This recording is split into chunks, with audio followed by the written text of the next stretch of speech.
Hello and welcome back. Sean here, Mountains Garage, on a snowy Friday afternoon.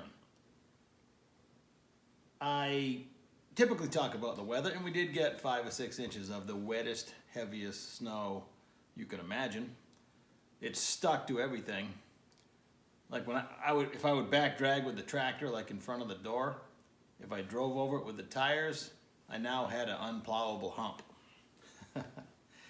But last night, my town called the school and said there wasn't going to be any school today. The night before. I mean, that is awesome. Your kids all excited. You can shut off the alarms to wake up. And we had an enjoyable evening. It was snowing the whole time. And typically I fall asleep in my chair watching YouTube videos. I woke up around midnight and went to bed. Looking out the window, I couldn't help but reminisce about almost 3 decades of my job being directly tied to weather. I don't know how many hundreds of nights sleep was interrupted or missed altogether, either by having to stay at work all night long and then all the next day, or being called in the middle of the night. I worked on snowplow equipment and equipment in general, and emergency vehicles, which kept me on call 24/7, 365 for a lot of years. Eventually we spread out the responsibility, but when I went to work there originally, it was myself and one other guy, and we would alternate weekends year round. It really affects you, because last night, I'm looking out the window, it's the middle of the night, I know I'm going to bed, and I'm just gonna sleep all night long. So if your job is tied to weather, it's a rough life, and I'm sorry if it is, but it's an honest living, and you got to do something to make money. So here we are today. Still working on my brake pedal. I came out last night and welded the pedal onto the pivot piece and mocked it up in the car, and then this morning I made the bottom bracket that's going to stroke the master cylinder, and I've got it mocked back up in the car when it occurred to me I was supposed to be filming some of this, so that's where we're gonna pick it up. But I was looking through the tube, the pieces of tubing that I made the pivot for the pedal out of, I should say.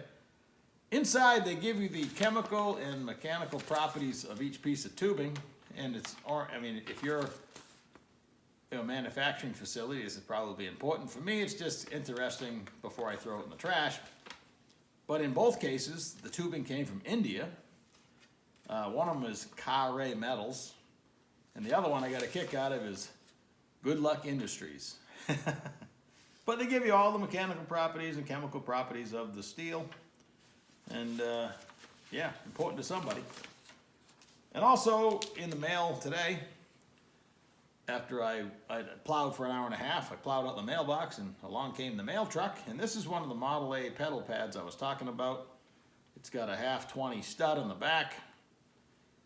The rubber pad is made on there. It will not fall off, which I think is very important in a race car. Only because I've had an incident, like I mentioned. That could have been a lot worse. As it is, I knocked over the Christmas tree with the front end of the car, so it was bad enough.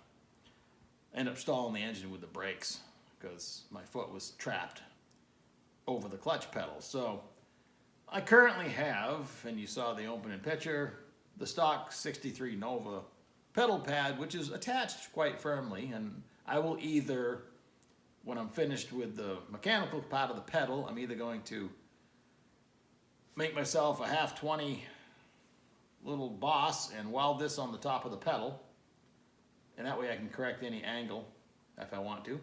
Because it pivots, I mean, I guess it's no different than the brake pedal in your car. You'd be surprised how little travel you actually push your brake pedal, but in this case, you have to design it so you can stroke all the way to the bottom of the master cylinder. You want to be able to bottom out the master cylinder before you hit the firewall, and mine aren't hanging from under the dash. They pivot on the floor, as you probably already noticed. So I'm either going to install one of these, buy a new pedal pad, and glue the heck out of it, or just weld wire mesh on the face of the pedal. And I'm going to double check how the current pad up there, the metal that the pad attaches to, how much weld that has on the rod. So I want to make sure this thing is bomb-proof, much like every other piece of the car. So let's take a look at what I've done so far. Up on the ladder, inside the car, somewhat of an echo. You can see I have the pedal against the floorboard this direction, and I got a block of wood wedged in there. I'm trying to make sure I have room to put my left foot between the roll cage and the pedal so I can actually rest it when I'm driving. And like I said, I'm going to redo the throttle pedal. That's not going to stay. It's actually flipped upside down right now, but it's not comfortable at all. And per the rules, which we'll talk about in a minute, I have to change the entire floor here to steel from the firewall to the rear cross member. And speaking of rules, it occurred to me this morning that I never really talked about the scope of my plan or anything. So let's do that real quick. Real quick, you know how good I am at that. What the heck am I doing? Well, I never intended to have this car, or this much of a car, but I've always been working toward, since I sold my last dedicated race car, track only, that if I built another fast car, that it would be street legal to the best of my ability. And I don't, you know, I'm an inspection station. I'll have to put my own inspection sticker on it. It'll have to meet the law, or at least 95%. I'm having a little trouble dreaming up exactly how I'm going to put a parking brake on this floater rear end, but I'm not giving up on that idea. And that and a wiper, windshield wiper. The rest won't be that difficult to do. But I'm going to build the car to the Top Sportsman, NHRA Top Sportsman rulebook, because that is what this closely resembles. It's not a pro mod. That's the most overused word thanks to the TV show Street Outlaws. Everybody mislabels everything a pro mod. A pro mod is a very specific vehicle for a class of racing, and their rules change daily. The Street Outlaws vehicles are not pro mods. This is not a pro mod. Maybe back in the day they were headed that direction, but nowadays they're not made of steel. So you would never be competitive in this car calling it a pro mod. Is it similar construction-wise? Sure. So my intent is to build it to NHRA Top Sportsman rules. I just read the entire rules section concerning Top Sportsman this morning to make sure everything I was doing was legal, and I had a few questions. Like, for instance, I knew I had to have a steel driver's floor, and it's preferred but not required to have a steel firewall, which I probably will go ahead and do. They actually let you wear less of a fire suit in some power adder applications if you have a steel firewall instead of aluminum. So you can have 24,000 steel or 32 thousandths aluminum. I haven't measured the aluminum in this, but we'll cross that bridge when we come to it. But here I am working on the brake pedal, and I noted in the rules this morning it says the master cylinder has to be above the frame rail. Well, this master cylinder is technically wider than the frame rail, so probably it's acceptable. I built cars either way. I determined if next car I built from scratch, I would put the master cylinder on the firewall, not up high like your stock vehicle, but most pro stock, pro mods, etc. built today, they have it straight out off the pedal through the firewall, and it's actually like under the header. It's out under the hood, not really in a greater position, but did they do that to meet the criteria of being higher than the frame rail? But I'm definitely adjacent to the frame rail. But these are the things that trouble my mind, but we're going to continue the way it is, and it wouldn't be the end of the world if I had to change it. But so I'm going to build it to those rules, probably certify the chassis at least once. That's every 2 years, I believe. And to actually run Top Sportsman, you have to run a minimum of $7.99 or quicker in the quarter mile. Don't know if I'll have enough power for that right off the bat. I don't know if I even have any desire to do that. I've had an NHRA, between my NHRA and IHRA license, racing license. I think I've had 6 of them. But in order to keep them, when you're not racing, you still have to pay the dues and buy like NHRA's magazine, National Dragster. And for a while, I just didn't want to pay that, so I stopped getting it. So I let my license lapse once again. I was mad anyway because I had an IHRA Advanced ET 6.0 in the quarter-mile license.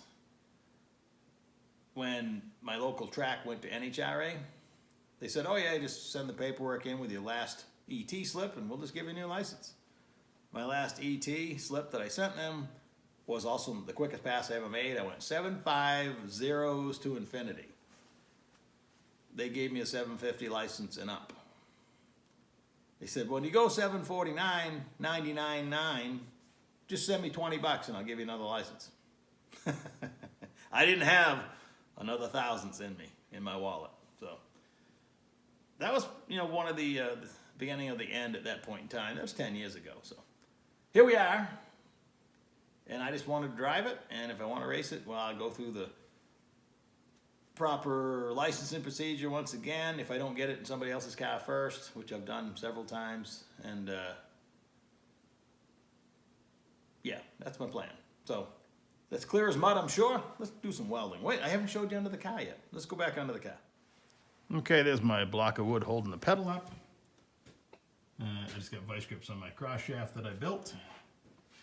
And I made this bracket this morning that goes not quite 360 around the tube, but I've got it lined up. I'm going to tack it in place now and then take it out and weld it and put some gussets on it and whatnot. So let's do that. Let's talk things that are frustrating. When you're dealing with unknown mild steel, you can TIG weld one side of something, no issues. It'll come out beautiful. But clearly, you've stirred up impurities that are now waiting to come out the other side when you go to weld it. And you never know when it's going to go fizzle. Boy, is that frustrating. I all the way around this, just wanted to fill in the ends, and it happened. Same with welding in this brace. I managed to overcome that. What I couldn't overcome is the cross shaft, make sure it's not still hot. Yesterday, I had cut a piece of tubing to slide over it. I need something big enough so it won't go through the hole, and I got a 1/4-inch bolt on this end just to hold the shaft in place. I welded like this and welded all the way around it just like I did that. Nice, beautiful weld, if I do say so myself. And with the piece of tubing, I could see this side was naked, so I thought I'd weld this side too. I destroyed it. I actually eventually had to cut it off. The impurity was, in between the pieces of tubing. No matter how much I had cleaned it, it's not like I put it together dirty. It just draws it out of the metal, and it's going to ruin your weld. So most things that you TIG weld, you can only TIG weld one side. Sometimes you have to do both, and like I said, this way I fought through this. Once I get building stuff, I can't help but over-engineer it. I don't know how happy I am from a weight perspective. This is probably nearly double what this is. But I guess I get rid of 2 pedals, so maybe it's okay. But let's chuck it in the car. At least we can end on a win, because I'm past the frustration, and now I just got to put it together. I thought about drilling it for a grease fitting, but I really don't want grease up there collecting dirt. The cross shaft was originally assembled with some kind of graphite lube, and it transfers over onto here. It's still in the pivots in the car. I already had to wipe this off once because it was completely covered in graphite, so it comes apart easy. 1/4-inch bolt, I can drop the whole thing apart and lube it up if it ever became an issue. So let's stick it back together. All back together. I ended up welding a washer on the cross shaft. That's the bolt that retains it. I set up in the car and stroked it a few times and managed to squirt something out of the master cylinder. So it's not completely dry. So, moving on. The only thing left to do now is to pull the pedal back out of the car and drill about 40 holes in it. There's nothing lighter than a hole. Clearly I'm adding weight. My volume in the videos, I've got a couple questions this week about if I could turn it up. Well, I know I have an audio problem when I stand behind the camera, when I'm showing you stuff, but talking, I replay all these videos as soon as I post it. I run my volume on my iPad, where I normally watch it. I'm about between a third and a half.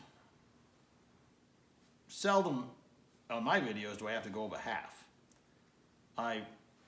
Speaking of volume on videos, I severely dislike videos that blast you with music and then the talking is at a completely different level, normally lower. I don't play music on my videos, probably never will. It's a whole hassle, copyright infringement and all that stuff. Anyway, so that's why on a lot of these videos, you hear the same music over and over again. There's a list of non-copyrighted music you can put on your videos. Not interested. So I don't see where the problem lies. You can turn your volume up, and I have dedicated eventually. I think I'm going to get myself a wireless mic just to try that, but I'm afraid a few other channels that I watch have done that, and it's almost too much because the microphone's right here and you hear breathing, and it's a whole different animal than just sitting there talking like you're standing right there. So in the 3+ years I've been making videos, there's been 3 or 4 people total who complained about the audio, so I'm doing my best. I'm shooting it on an iPhone. It's not like there's a setting I can change. So that's that. Hope you had a great Friday. It's Friday night. Do something fun, but not too much. And I'll catch you soon. That's like a week solid, a video every day. I was sick for a couple weeks, didn't feel like doing anything, and couldn't talk long enough to do so. So every day I get better and I do a little more. So take her easy.